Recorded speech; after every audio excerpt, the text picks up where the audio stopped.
Hello, how you doing? Good day wherever you are in the world. Good morning, afternoon, or evening. Welcome to another beautiful episode of Connecting the Minds and Soul. And I remain your host, Jumoke Uguswada. And today on this episode, we have a very lovely topic we're going to be talking about, and it's nagging.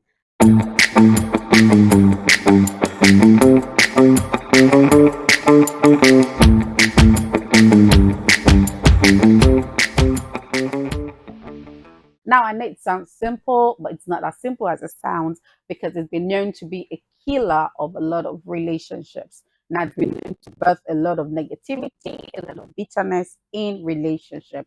And the two parties end up suffering from nagging. Now, I know what the suffer is different because the one who is nagging gets to feel resentment towards the other party because they feel they're not being heard or they're not being seen, and probably they're not being taken seriously, or they're not being seen, or they're not being heard enough. And while the one who's being nagged will start to feel anger, and that will definitely birth insecurity. It will birth incompetence. They start to feel incompetent. They start to feel undervalued because they feel what they are doing is not enough, because they're focusing on the ones that they're not good at or the ones they are lacking behind on. So these things tend to affect both parties. According to experts, they say women tend to nag more. Well, I feel men do, but then what do I know, right?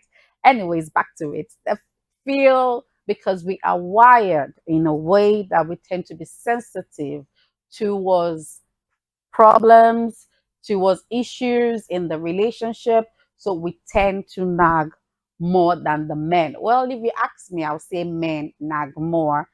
Well, I'm not trying to pull the men down. I'm not trying to like cast them out. I'm sorry to the other gender, but I feel that gender nags more. But if you have a different opinion or you have something to buttress what I'm saying, please drop your comment below. Now back to what I'm saying. So I tend to feel men nag more. I feel women to nag, don't get me wrong, but I feel we come from a place of concern, and I think men come from a place of complaint. Well, I have an experience, but I'm not going to like generalize it on just one experience. I happen to have dated a guy in the past, and I can tell you this person will complain constantly over everything. What he wants me to do, when he wants me to do it, how he wants me to do it, even though he would know that it's not convenient for me. He just wanted to be in control of everything. Well,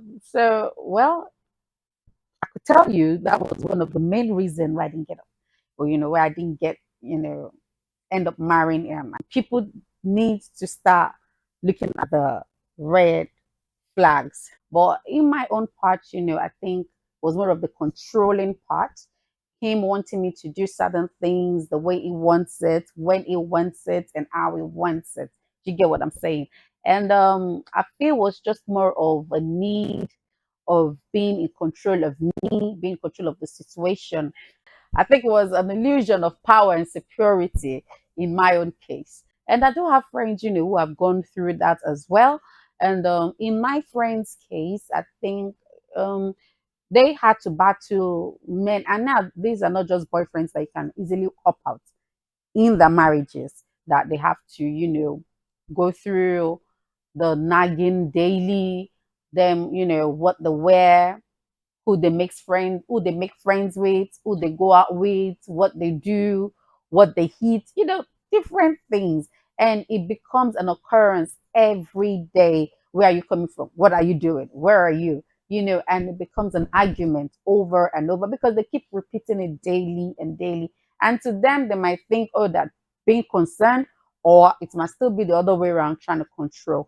But then we've known that complaining constantly, nagging constantly breaks relationship, breaks marriages. I don't know your take on that, but if you have another opinion, or you have a contribution, or you have a story, your own personal story or another person's story you want to share, you can comment below, or you can send a mail to us. I'm connecting the minds and so at gmail.com, and we'll be sure to read, we'll be sure to reply, And if you want us to share it, no problem. We'll do just.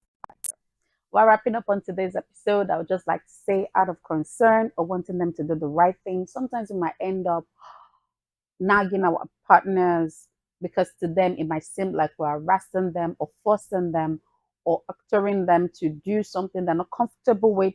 So please try to study the room, try to study their mood, and try to check your tone when you're trying to like communicate it with them, because that also goes a long way. When you're being harsh, or maybe you yourself you're getting frustrated, they're not listening.